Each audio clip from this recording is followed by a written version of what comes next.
dan selamat menonton Membina Juara, rancangan di mana kami bersama-sama berkongsi pendapat, pengalaman dan juga tips-tips yang dapat membantu ibu, bapa, anak-anak semuanya membina juara di dalam diri kita sendiri. Okey, sebelum kita mulakan topik hari ini, ayo kita ucapkan selamat datang dan hello kepada tetamu-tetamu online kita. Kita ada Encik Harmi Muhammad daripada MCMC. Terima kasih kerana sudi bersama kami hari ini. We also have Lucian Teo from Google. Hi Lucian. Hai. Dan juga tetamu online ibu, bapa dan remaja Puan Linda dan Atika dan Adnan. Hai Adnan. Alright. Okay, kita teruskan hari ini dengan topik melindungi remaja daripada pemangsa online. Keselamatan ya, keselamatan media sosial ataupun laman maya, laman internet semua. Topik hari ini sedikit sebanyak kesinambungan lah episod lepas di mana kami telah pun membincangkan dunia media sosial dan juga tingkah laku di alam maya. Hari ini kita akan mengupas dan mendalami lagi topik internet dan media sosial, khususnya bab pemangsa online. Anasir-anasir jahat yang sekadar menunggu peluang je mengambil kesempatan anak-anak dan remaja kita di alam maya. Zaman ini teknologi makin canggih, kita semua tahu. Maklumat lebih senang diperoleh. Yes, anak-anak lebih senang terdedah pada dunia. Betul, ada bagusnya. Masalahnya, pada masa yang sama, dengan kesenangan yang ada, makin susah bagi ibu dan bapa yang sibuk bekerja lah contohnya ya, melindungi anak-anak kita setiap masa. Kajian menunjukkan kejadian anak-anak dijadikan target ataupun sasaran pemangsa online semakin meningkat, terutamanya melalui media sosial dan online gaming. Aduh, majoriti kes-kes tersebut, pemangsa-pemangsa ini mencari mangsa dengan tujuan sexual grooming. Ya, tak selesa kita dengar, rasa janggal, rasa geli pun ada, tapi harus dibincangkan hari ini. Dan bagi membantu lagi kita, para ibu bapa, memahami lagi situasi yang kami hadapi kini, kita ada panel pakar kita hari ini iaitu Profesor Datin Dr. Mariani Makno, pakar psikologi kanak-kanak di Universiti Segi. Selamat kembali Profesor. Terima kasih Lia. Alright, kita akan terus, we're going to dive in straight away lah, okay? Betul. Okay, apakah itu predator ataupun pemangsa? Predator, kalau kita tengok cerita predator tu dia macam rupa alien. Untuk rupa alien ni.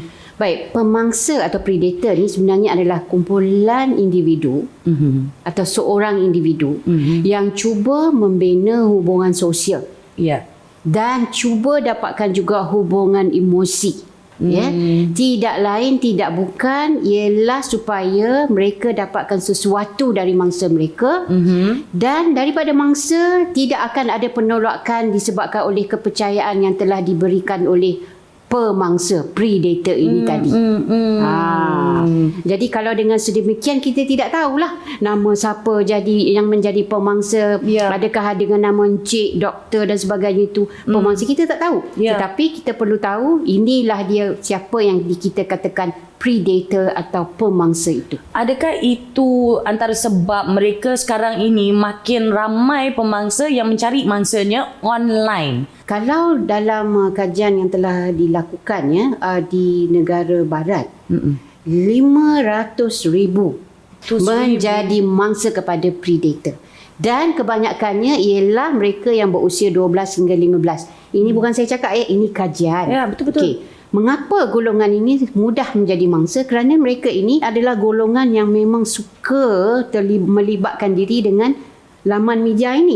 Mereka suka engage dengan internet. Mereka suka engage dengan, kita ada apa sekarang? Kita ada WhatsApp, kita ada WeChat, kita ada Facebook, apa lagi? And even online gaming also. Betul. Dan mengapa mereka mudah untuk mendapatkan golongan ini? Kerana golongan-golongan ini adalah mereka yang mudah dipengaruhi. Very impressionable.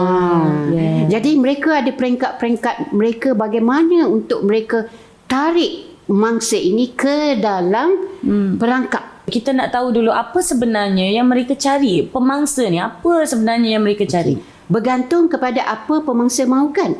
Kalau mereka mahu mencari mangsa daripada aspek gangguan seksual atau ingin nak melakukan secara seksual. Maksudnya di Grooming. sini kita kata mereka akan groom lah. Macam mana mereka akan buat sexual grooming? Kita kalau maksud grooming ni dandan. Tadi kita sebelum bersiaran tadi kita berdandan. Tetapi grooming di sini maksudnya ialah mula-mula dia dapatkan dulu sasaran. Okey. Cari dulu. Kena siapa pasti nak dapat ini tak boleh, ini tak boleh. Okey, ini boleh. Dapatkan dulu sasaran. Lepas dapatkan sasaran, terutama pada mereka kalau target mereka ialah remaja, awal usia remaja, 12 tahun adalah yang paling sesuai. Bila dah mereka dapatkan sasaran, mereka beri kepercayaan. Macam mana mereka beri kepercayaan? Melalui santai sembang di laman media. Berkawan, tanya interest, tanya ini, tanya interest. Kita interest sama lah. Jadi dapatkan kepercayaan. Lepas itu sembang-sembang lagi, cuba dapatkan apa sebenarnya yang dia mahukan dalam hidup tapi tak capai. Jadi pemangsa ini mengisi pula keperluan yang tidak dapat dicapai oleh mangsa itu tadi. Jadi menambahkan lagi kekuatan ikatan itu. Adakah tepat kalau saya katakan ia adalah sejenis brainwashing macam tu? Dia sejenis brainwashing, dan dalam erti kata dia adalah the great influencer. The most dangerous type the lah. most dangerous. Jadi bila dia dah dapat kepercayaan semuanya, maka dia akan lakukanlah apa yang kita katakan, dia mula mengasingkan pengasingan mangsa. Pengasingan ni maksudnya ialah nanti kalau ada apa-apa tak payahlah bagi tahu parents. Ada juga yang saya pernah baca yang dia alienate. Maksudnya dia akan menjadikan semua yang sekeliling dia tu, mangsa dia tu jahat. I seorang je yang faham you. I seorang yang baik. Yang lain semua jahat. Daripada situlah dia akan lihat gelagat tingkah laku mangsa tadi. Kalau mangsa itu jenis yang memang dah masuk dalam dah terperangkap. Dah terperangkap.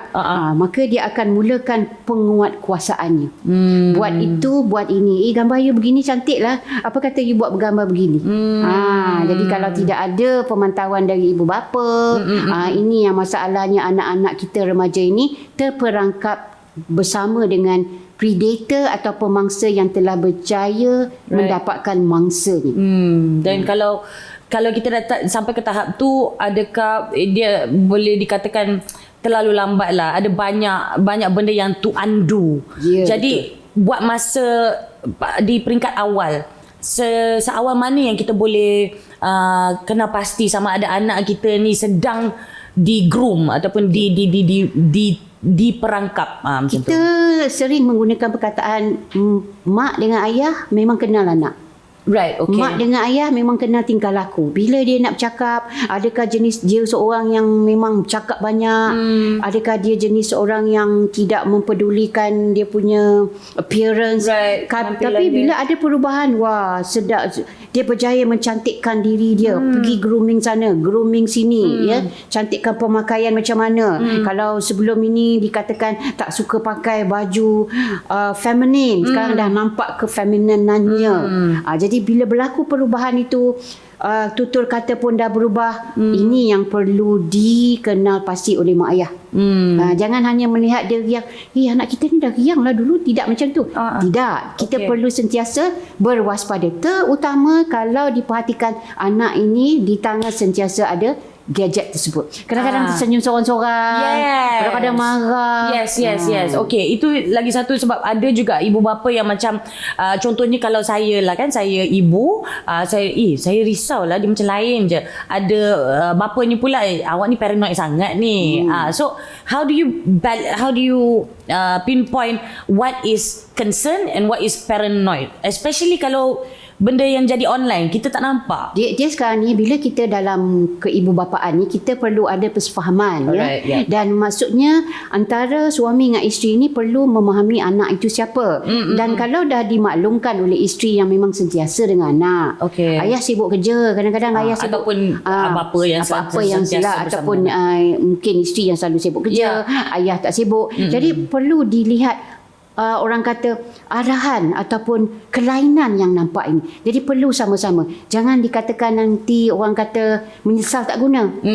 Menyesal dah tak guna. Tetapi kalau di peringkat awal lagi, tidak terlalu lambat untuk kita tarik semula anak ini daripada perangkap pemangsa itu. So perkataannya adalah waspada. Hati-hati. Sentiasalah berwaspada. Kita risau bila anak kita mula lintas jalan. Ini kan lagi benda perkara yang sangat-sangat serius seperti ini. So antaranya apakah yang ada di alam media dan juga media sosial yang harus kita awasilah. Kalau apa yang kita harus awasi adalah kita tahu bahawa yang negatif ni kita tahu ialah elemen keganasan, elemen seksual. Right. Dan bila saya kata elemen keganasan, elemen seksual bukan setakat tontonan filem-filem tetapi juga tutur kata, influencer yang banyak menarik kepada elemen-elemen lucah. Ini berlaku di mana-mana. Malah di negara kita juga berlaku. Dan kadang-kadang secara terang-terangan. Jadi perkara inilah yang perlu diketahui oleh ibu dan bapa. Jenis laman web bagaimana yang anak ini suka masuk.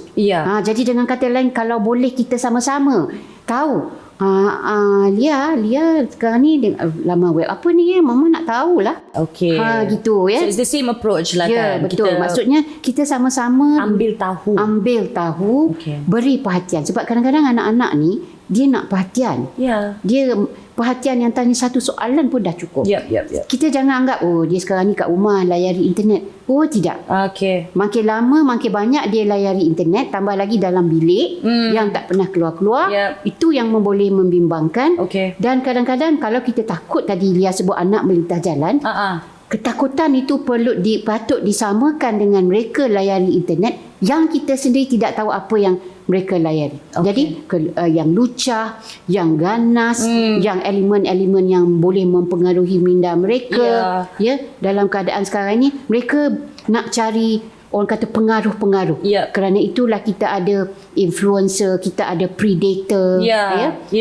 Ada influencer yang baik. Betul. Dia dah jadi macam sekarang ni, if I don't get attention daripada ibu dan bapa, I carilah attention dari online kawan. You know what I mean? So itu ada membahayakan juga. Ada juga konten yang saya perasan yang diorang tak sedar, anak muda, remaja tak sedar baru jumpa dunia luar. So kontennya sebenarnya kalau kita tengok hanyalah seorang orang biasa tengah main game kononnya. Kadang-kadang konten itu dia macam dia bukan seperti yang dilihat. Dia menggunakan game. Tapi selepas game, di celah-celah game itu ada benda lain. Cara dia bercakap atau apa pendapat dia, semua tu dia akan sedikit sebanyak efek jugalah kepada anak-anak. Alright. Terima kasih banyak-banyak Prof. Kita akan berehat seketika, tetapi bila kita kembali nanti, kita akan ketahui kenapa dan macam mana nak membendung masalah itu. Sebentar saja lagi kembali bersama Membina Juara.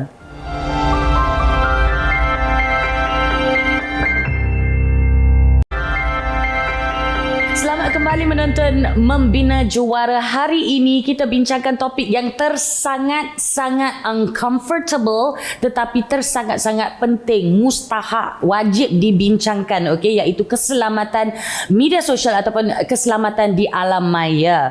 Jadi kita ada wakil daripada MCMC, Head of Network Security Malaysian Communications and Multimedia Commission of MCMC, iaitu Encik Harmi Muhammad. Hello Encik Harmi. Hello. Alright. So sekarang ni kita akan teruskan dengan soalannya lah, Berdasarkan statistik daripada MCMC sendiri, apakah agaknya peratusan ataupun jenis jenayah online, jenayah alam maya lah kononnya? Terima kasih Puan Alia. Untuk tempoh Januari 2020 sehingga Ogos tahun ini, pihak MCMC telah menerima sebanyak 39,171 aduan daripada orang awam berkenaan dengan kesalahan-kesalahan yang dilakukan semasa dalam talian. Kesalahan-kesalahan ini adalah terutamanya yang melibatkan kandungan yang boleh membawa mudarat. Contohnya kandungan yang bersifat gangguan, kandungan yang bersifat bully cyber, kandungan yang melibatkan penyebaran kandungan-kandungan pornografi, personal information,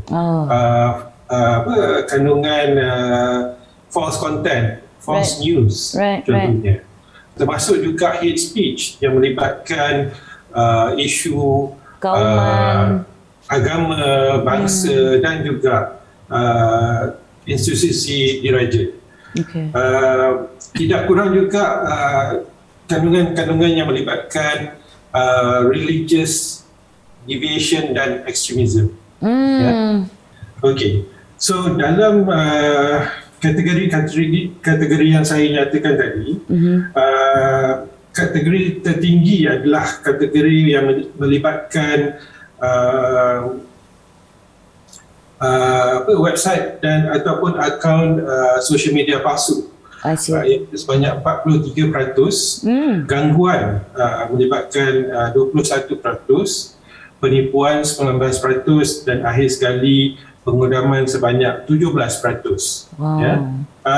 Untuk isu eksploitasi kanak-kanak pula, pihak MCMC menyokong sepenuhnya tindakan penguasaan oleh pihak PDRM.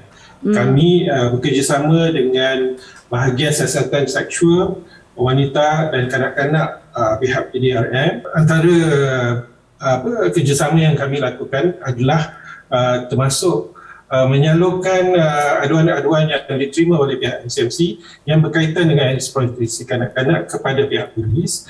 Kami juga menyediakan bantuan teknikal, terutamanya dalam menjalankan siasatan, di mana pihak MCMC menyediakan bantuan forensik digital dan juga untuk mendapatkan maklumat yang boleh membantu siasatan yang dilakukan oleh pihak polis. Kita biasa dengar prevention is better than crime lah kan. So terima kasih atas usaha antara MCMC dan juga PDRM.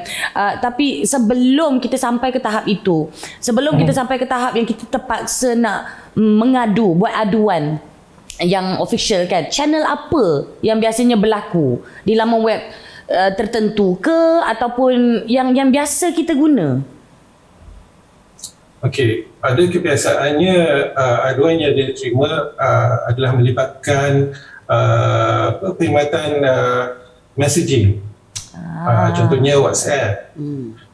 Contohnya dan social media termasuklah Facebook contohnya dan juga Instagram. Mana kandungan-kandungan yang bersifat kadang-kadang bully cyber, penyebaran gambar-gambar yang tidak patutnya disebarkan, turut disebarkan melalui aplikasi tersebutlah. Macam mana pula dengan ibu bapa yang mungkin tidak begitu ketahui ataupun they're not aware about dangers online, mengenai perkara-perkara yang bahaya seperti ini, pentingnya keselamatan atas talian.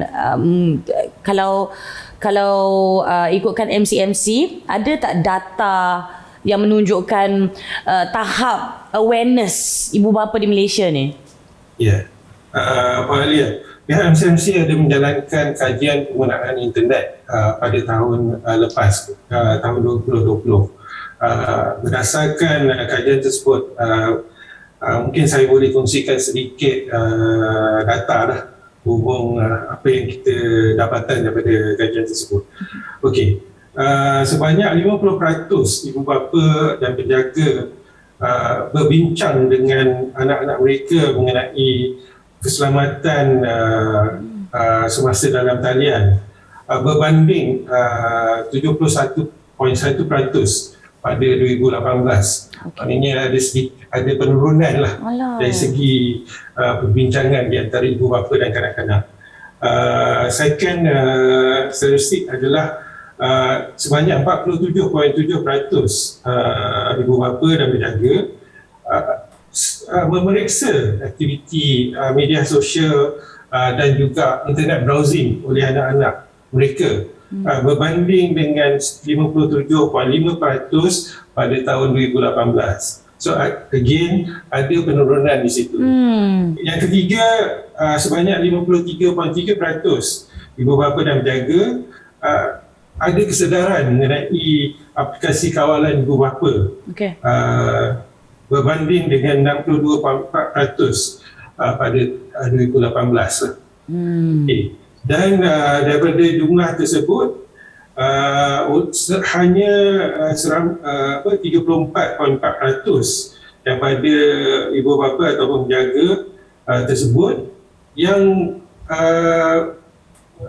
menggunakan aplikasi kawalan ibu bapa ni terhadap anak-anak mereka ketika anak-anak mereka menggunakan internet. So terdapat penurunan lah daripada dari segi kesedaran dan juga perhatian ibu bapa dan penjaga pada aktiviti internet oleh anak-anak mereka lah. Okey, itu ada sedikit merisaukan juga. Tahap kesedaran itu kan lagi-lagi lah dengan kebelakangan ini di mana anak-anak lebih meluangkan masa menggunakan internet, depan skrin dan segala bagai. Ibu bapa pun kot pada masa yang sama banyak menghabiskan masa on the internet, so tak sempat nak check on the children kan. So harap-harap ibu bapa yang sedang menonton, saya sendiri juga diberi peringatan di sini ya, jangan sesekali tertinggal. Kena harus sentiasa mengawasi ataupun check up on them lah kan. Saya ada baca mengenai program Klik dengan Bijak, program MCMC. Adakah itu satu usaha MCMC untuk kira membendung kejadian sexual predator ataupun online predator menjadikan siapa-siapa mangsa mereka? Ya. Memang pihak MCMC menjalankan aktiviti awareness program lah untuk tujuan ini. Kerana kita mendapati bahawa sebanyak 56.3% kanak-kanak yang mengakses internet ni actually own the devices. Diorang sendiri, diorang tak gunakan ibu bapa, diorang dah sendiri peranti-peranti yang digunakan untuk akses internet ni. Jadi mungkin antara sebab kenapa penjaga tak check, sebab benda tu dah anak-anak tu sendiri yang own. So memang pihak MCMC meneruskan aktiviti awareness tersebut, terutamanya dalam mengingatkan semua pengguna internet agar tidak berkongsi maklumat mereka ketika dalam media sosial. Tidak terlalu berkongsi, overshare information tu. Ya, kita boleh kongsikan sedikit maklumat, tapi janganlah setiap makan, ambil gambar, minum, ambil gambar semua. Alamat rumah di mana ambil gambar. Sudah itu boleh memberikan maklumat kepada sesiapa yang memerhati lah. Terutamanya ada online predators tadi tu. Dia boleh gunakan maklumat tersebut untuk tujuan seperti yang cakap tadi, sexual grooming contohnya. Ya. Okay. So tujuan utama, objektif utama program-program awareness yang telah dijalankan tu adalah untuk meningkatkan resilience pengguna-pengguna internet dan juga new media di Malaysia. Selain juga program tersebut juga menggalakkan penggunaan aplikasi kawalan ibu bapa lah. Selain daripada program Klik dengan Bijak tadi, Puan Alia, pihak MCMC juga mengambil tindakan untuk menyekat akses kepada kandungan-kandungan yang berbahaya ini. Contohnya dengan kerjasama pihak PDRM, pihak MCMC telah menyekat akses kepada 407 laman web yang mengandungi kandungan pornografi kanak-kanak daripada tahun 2015 hingga Ogos 2021. Itu adalah kandungan pornografi kanak-kanak. Tindakan untuk menyekat akses juga turut diambil kepada kandungan-kandungan yang melibatkan berita palsu, gangguan bully cyber dan sebagainya.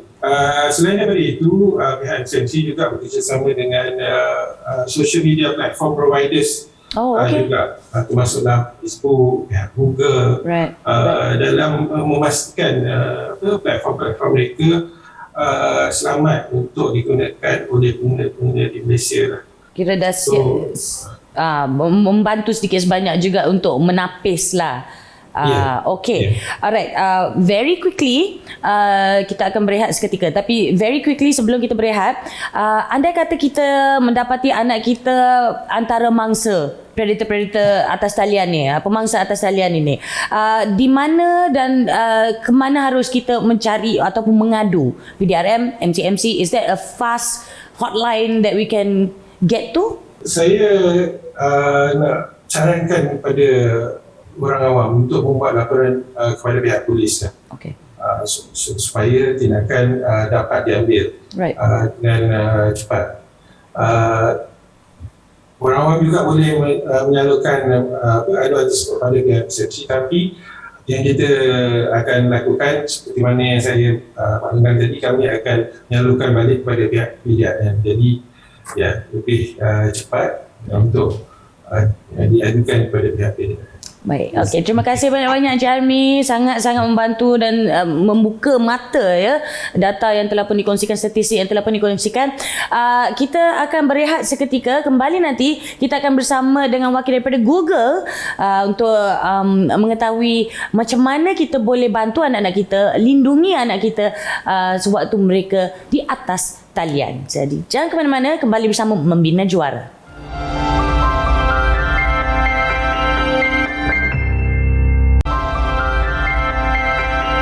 Selamat kembali menonton Membina Juara. Hari ini topik yang sangat-sangat penting untuk kami semua ketahui dan sedar akan wujudnya bahaya-bahaya di atas talian, ataupun topik kita hari ini, keselamatan atas talian, khususnya untuk anak-anak kita, anak-anak remaja kita ya.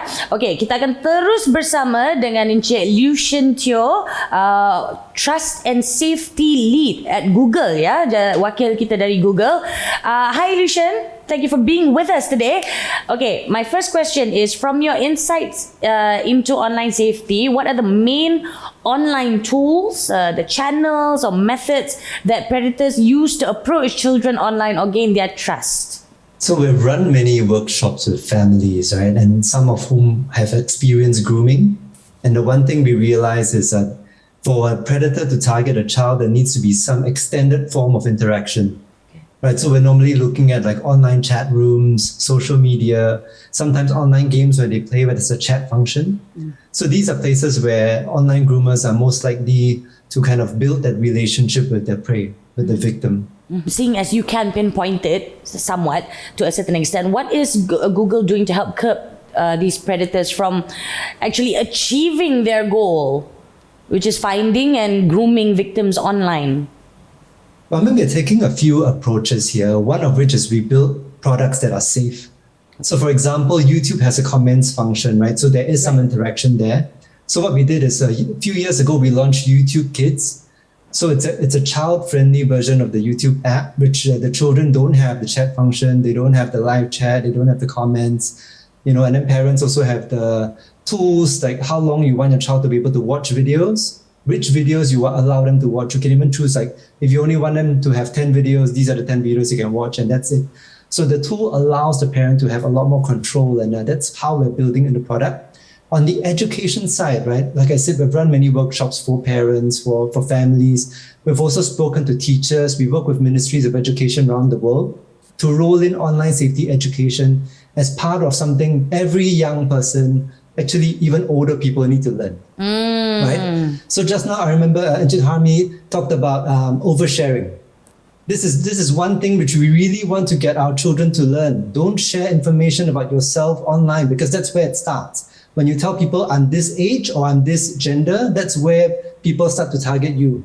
You don't need to do that. You can play a game, you can have fun with people, but you don't have to tell people more about yourself than you need to. So these are things that we're trying to build into our young people. That is good. The raising of the awareness is good. And you mentioned something about antara usahanya adalah YouTube Kids kan, for YouTube for Kids, di mana YouTube Kids ni, kalau anda tidak tahu, dia lebih terkawal. Maknanya ibu bapa boleh setkan beberapa settings untuk pastikan video yang mereka tekan ataupun pilih sesuai. Kalau nak pergi browse pun tak boleh lebih daripada apa yang kita set.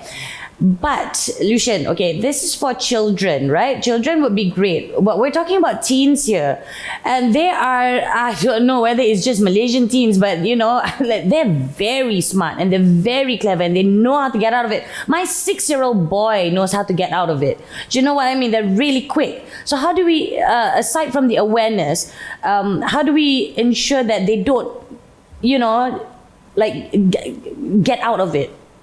So one of the things we've announced very recently is supervised experiences over YouTube. So this is targeted at teens. Okay. Right, you are totally right. The children are very clever. They get bored very fast. If you give them something that is not the full experience, they always want to ask, I see my older sibling, right, have something bigger. I want the big one. I don't want the children one. You know, so we see that as well. What supervised experience does, it gives the parent a bit of control over the teenager's account and experience.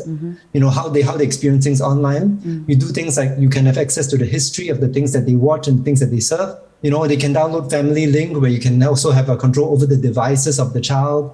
You know, how long they can have, what kind of sites they can go to. Things like that are all doable.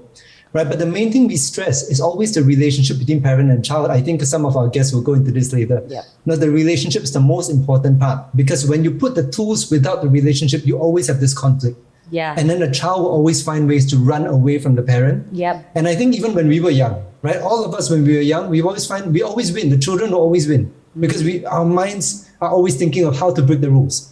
So if the relationship is good and the child trusts the parent, that's when they allow the parent to lead them into a good place. Encik Lucian ada sebut tadi yang pemangsa di atas talian ni kebanyakannya akan menerusi chat group ataupun games yang ada comment section ataupun chat punya option. Jadi kalau kita tanya pasal pemangsa pula, Lucian, apart from the pemangsa, the predators, what else is Google doing to keep teens and preteens and children from viewing inappropriate content? So the one thing we work very hard on is taking all this content offline as fast as we can. Right. So we've invested a lot in technology, a lot in people, you know, to create kind of the tools we need to find it, to report it, and then to remove it. Right. And what we're doing on top of that is we're making these tools available for partners around the world to use as well. So it's not just Google, right? Any online platform may need help to find this content. And because so much content is being created, you really need to make it automatic. You cannot have people watch all the YouTube video and then start to press when you see something bad. You need the machine to help you a lot. So Google is putting all these tools, we're working with partners, we're allowing them to use our tools as well to find the content, to report it, to take it down. So this is something we really are working very hard on. Okay, could you share with us some of the tools that you already have on hand, basically, that maybe parents could start using? I think it is important to tell children that be careful putting stuff on the internet, because there's a difference between illegal content and harmful content, right? Yes. Some things can hurt you, can harm you, but they're not illegal. And because they're not illegal, you can't remove. So if somebody put up a picture of you and you don't like it, you can't ask the person to remove it. It's very difficult. Yeah. If it's an illegal thing, then you can go through the law enforcement and get it done. So as a parent, I have 3 children of my own. One of the big milestones in their life is when you give them their first device, right? And when you give them the device, a lot of parents go like, okay, I trust you, but you know, you wish you had some way to control a little bit better.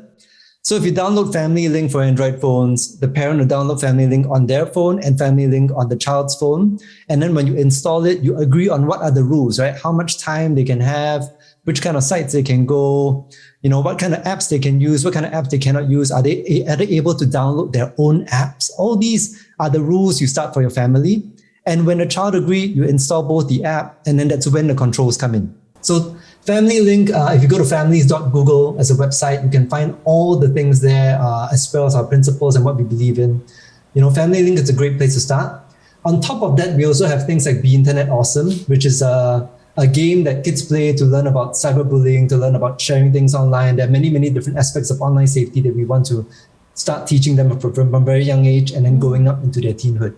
So okay, ini antara aplikasi yang boleh ibu bapa gunakan ya. Secepat mungkin mula gunakan sekarang, kerana saya sendiri tak sedar pun adanya Family Link ni, dan saya rasa saya kejap lagi balik ni adalah sesi diskusi dengan anak-anak ya. We are starting this and it's going to go on all your gadgets, sebab semua orang dah ada gadget sendiri. Lagi-lagi lah dengan PDPR lah, dengan segala apa benda semua sekarang ini, itu adalah sangat penting. Antara aplikasi yang sangat penting untuk kita ada, dia kira macam kita dapat mengawasi dan pada masa yang sama tidak macam merosakkan privasi masing-masing, tak mengganggu privasi anak remaja kita.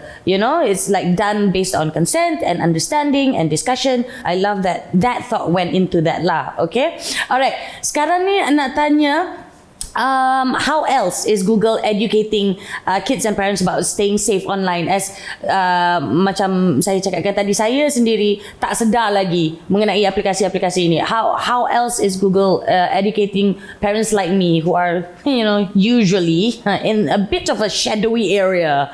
So Interland is the game you can play, right? It's a game for children to play. And as they play, they learn that there are different worlds that they can explore. And in each world, there are some lessons on online safety for them. Yeah, so I mean, we used to think that maybe if we teach on the chalkboard, no people will listen. Then we realize that you need to make it different for the child to learn. So maybe we make video. After a while, they get bored of the video. We realize that a computer game is probably the best way for them to learn something. And so far, I mean, many kids have played it. They've enjoyed it a lot. And they also are able to repeat the behaviors we want to see them pick up. They cover things like sharing of personal information, right? And then the main thing that they cover was, if any doubt you have, talk to a trusted adult. I think that's one part that most curriculum forget to address, right? We can cover everything, but the internet is always changing. The scammers, the bad guys are always coming up with new tactic. No, but I think from our children's point of view, we need to give them credit because they know when something is wrong. They know when they have conversation, something is wrong, and we want to tell them the moment you feel that, go to your parent, go to a teacher, go to somebody you trust and tell them what's happening so that the parent can help you. Trust your instincts lah kids, right? Yeah. Dan ibu bapa pun, saya rasa antara perkara yang kita harus ingat juga adalah ibu bapa kita adalah manusia yang paling dipercayai anak-anak kita, ya. Yang paling dipercayai. So we cannot misuse that trust. Kita harus dengar juga apa yang anak-anak kita ceritakan. Kalau misal kata diorang rasa dah cakap dah, ada macam tak kena lah mak, ada macam tak kena lah pa, kita kena dengar dan kita kena betul-betul listen to what it is that they're feeling. Mana tahu mungkin anak-anak kita ni punya intuition is stronger than ours. So we need to have that trust between parents and children and parents as well lah. Thank you so much diucapkan pada Lucian. Kita akan berehat seketika. Jangan ke mana-mana, kembali bersama Membina Juara.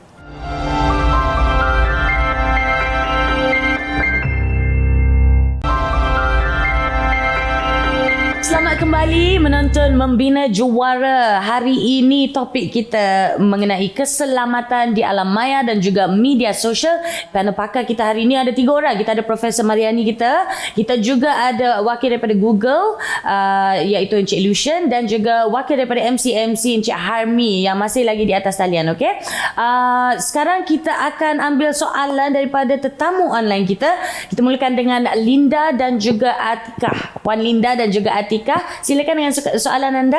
Okey, macam saya ada anak teenage, so nak tahu let's say kita dah nampak dia dah start macam berkomunikasi, menyendiri, so how kita nak tarik dia daripada communication tu, daripada the other person trigger yang kita tengah ambilkan dia. And then another soalan is which kalau dah kita nak report pada PDRM, so selepas report PDRM, perlukah kita report semula kepada MC untuk situasi macam ni? Kita mulakan dengan macam mana kita nak bawa anak kita balik. Profesor, mungkin Prof boleh... Macam mana nak bawa anak balik? Anak tu dah ke mana? Itulah, anak tu dah macam kira terjebak. Terjebak. Jadi kita kena ingat di sini, berapa lama dah diperhatikan bahawa anak itu telah hanyut. Perkataan hanyut. Adakah sebulan, adakah 2 bulan, adakah 3 bulan? Kalau dalam waktu yang terdekat, mungkin dalam masa sebulan 2 tu, kalau masa tu saya ambil sebulan ajalah. Okay. Dalam masa sebulan, bayangkan kalau dia hari-hari berkomunikasi. Satu hari tu ambil berapa jam. Jadi di sini dikatakan intimasi itu dah tebal. Okey. Jadi bayangkan bahawa ibu ini nak menarik semula anak itu tadi daripada pegangan orang di sebelah sana. Jadi berlakulah tarik menarik di sini. Yep. Tetapi sebagai ibu yang memang memahami anak ini, apa kekurangan dia, apa kekuatan dia, dan ibu bapa juga perlu reflect pada diri sendiri juga. Okey. Adakah selama ini mak dah berikan sepenuh perhatian atau tidak? Jadi apabila nak tarik tu, pastikan bahawa dia apa yang kita bincang tadi. Okay. You have to talk about it, Right. teach something which is very useful, Yep. and then tell them, kalau macam ni kita rasa, kalau begini caranya, banyak lagi contoh-contoh di luar sana, dan tunjukkan evidence kita di dada akhwam begitu banyak sekali. Ini bahaya, ini baik. Dan kita dah ada bukti-bukti di media cetak. Kita banyak bukti-bukti mengatakan ini telah terjebak, ini telah terlanjur, ini telah berlaku, benda-benda yang bukan-bukan. Jadi kita tunjukkan bukti itu, dan apabila kita tarik, maknanya kita minta anak itu berurusan dengan yang di sebelah sana itu dengan perkataan yang tidak menyakitkan. Yang ini penting. Kerana kalau berlaku perkara yang menyakitkan di sebelah tembok sana, maka dia akan menukar pula topingnya. Mungkin dengan cara lain juga.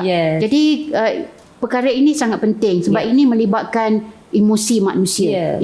Anak telah ditarik dengan begitu baik, kemudian nak diambil semula. Jadi itu perkara yang amat sukar, tetapi saya percaya sebagai ibu bapa, dia akan dapat melakukan perkara itu dengan baik. Yang penting pastikan emosi masing-masing tidak tercalar. Kita sedikit sebanyak kena juga menjaga emosi pemangsa itu, kerana pada waktu itu kita tak tahu berapa banyak informasi ataupun maklumat yang telah pun dikongsi. Oversharing kata Encik Harmi tadi kan, yang telah pun di overshare dengan pemangsa, dan itu kalau ada pemangsa tu marah, macam-macam boleh jadi.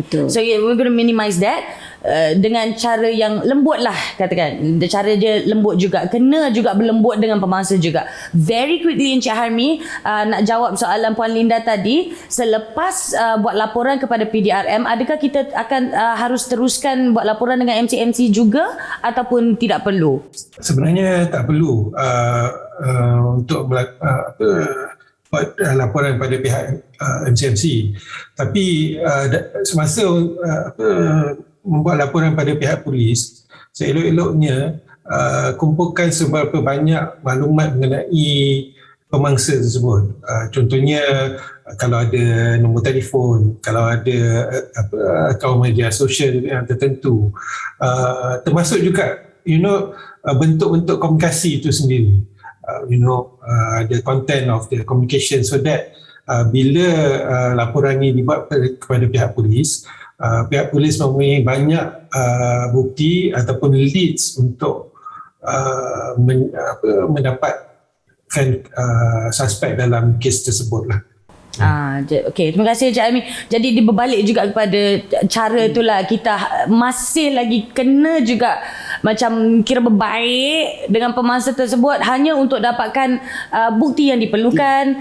You know what I mean? Like macam kalau misal kata dia sendiri nak bagi tahu di alamat dia, lagi bagus, senang untuk polis. Okay, kita akan teruskan dengan soalan daripada Adnan. Okay, thank you. So my question is, bagaimana remaja hendak tahu adakah kawan alam maya ini kawan yang betul atau bukan, predator or normal person?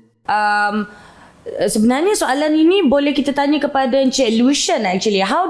Is there a way for us to know that whoever it is that we're communicating with is the actual is actually who he is or who she claims to be? I think this is something really difficult on the internet because you can't tell, right? Yeah. If they send you a photo, whether the photo is the real person, you Yeah. don't know.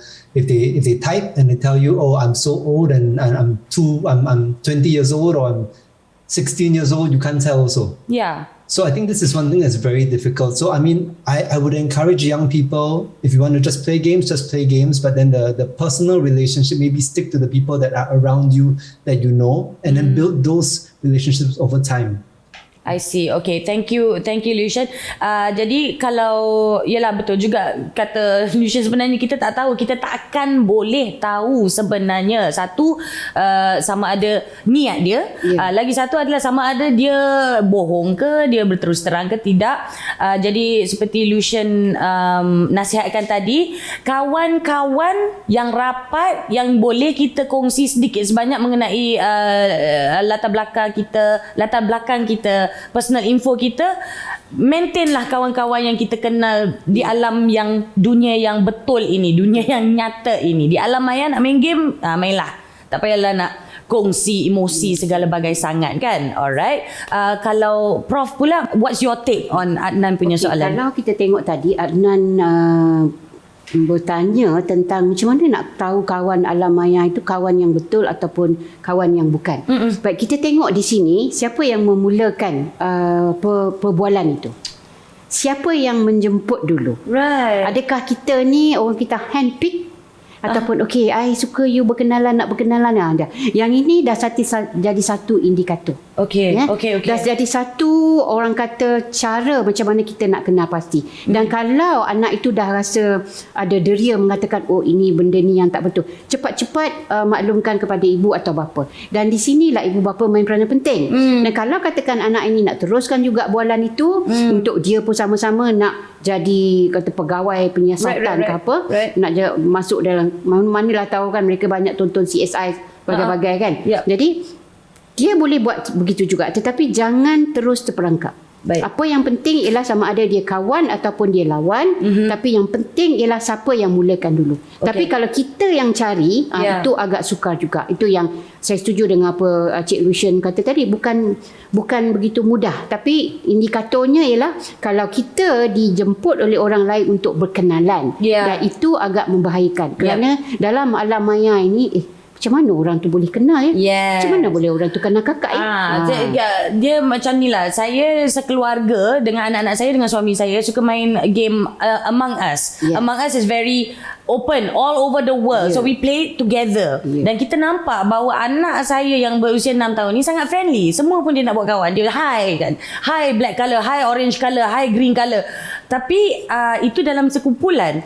Kalau lah misal kata kita nampak seorang daripada kumpulan yang besar itu yang lebih interest, yang menunjukkan lebih minat nak berkawan tu, adakah itu satu indikator yang bagus? Itu juga salah satu orang kata kita kata warning. Okay. Kalau kita kata red flag di situ. Baru nak cakap. Red flag tak, kenapa pula dia ada minat ni sedangkan adik ni 6 tahun saja.